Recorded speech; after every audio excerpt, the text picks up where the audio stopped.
Imagine the following scenarios.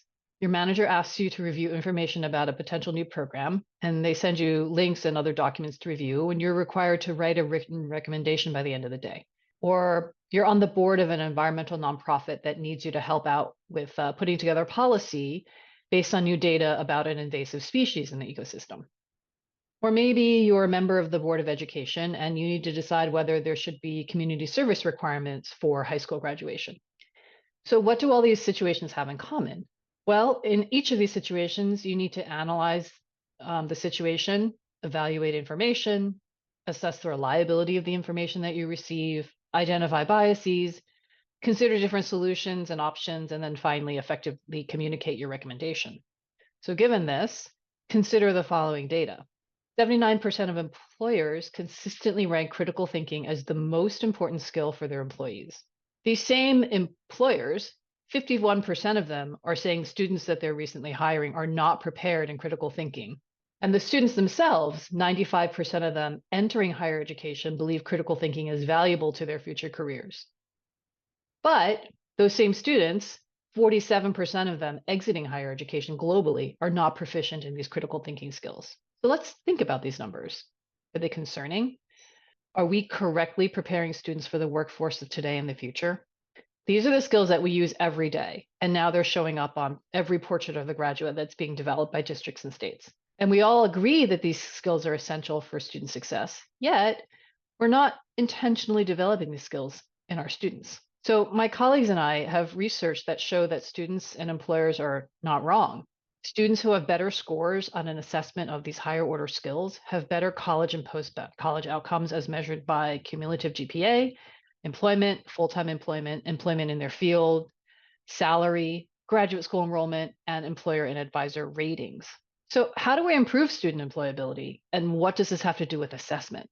Well, I just want to say that there definitely needs to be academic and technical skills, ELA, math, social studies, and science, as well as use of different types of software and proficiency in that are really important. But these are insufficient. And there's this assumption that the students have these higher order skills like critical thinking. They somehow acquire it at some point, but all the data are indicating that a large proportion of the students are not proficient in these skills. So how do they do this?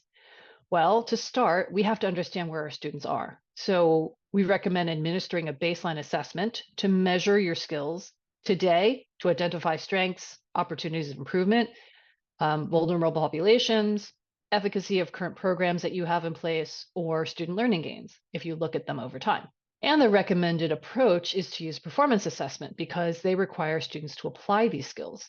So multiple choice items aren't the best way to capture what students can do and the skills that they possess, but performance tasks are able to do this very well. So then using the evidence from these performance-based baseline assessments, we can inform policies, programs, and approaches to improve skills and address the equity issues that exist. So as a case study, as an example, and this is a higher ed example, but it's applicable to any level really. There's a large public higher ed institution that's using a baseline assessment to implement a holistic multi-year program to intentionally teach these skills to their students. So basically, the dean came to us and said, hey, our students are graduating and employers are hiring them, but they're great in terms of the content area, finance, accounting, et cetera, but they're not able to think critically. So the data that we show that we have is actually confirming what these employers are saying to this particular university. And so we implemented this program. And in order for the program to be successful, there had to be a bunch of things that had to happen, right? Including faculty buy-in, which was really key, getting the faculty to understand that these skills are really important to teach above and beyond just the content knowledge that they're teaching in the class. Integrating assessment into the curriculum so this becomes a holistic program, as I mentioned. And they reported that there was much greater engagement with the students themselves. So with deliberate practice and feedback that's timely, the instructors were able to improve the students' skills. And of course, there's ongoing measurement to follow these students longitudinally. So increasingly, employers are seeking and hiring candidates that have these higher order skills.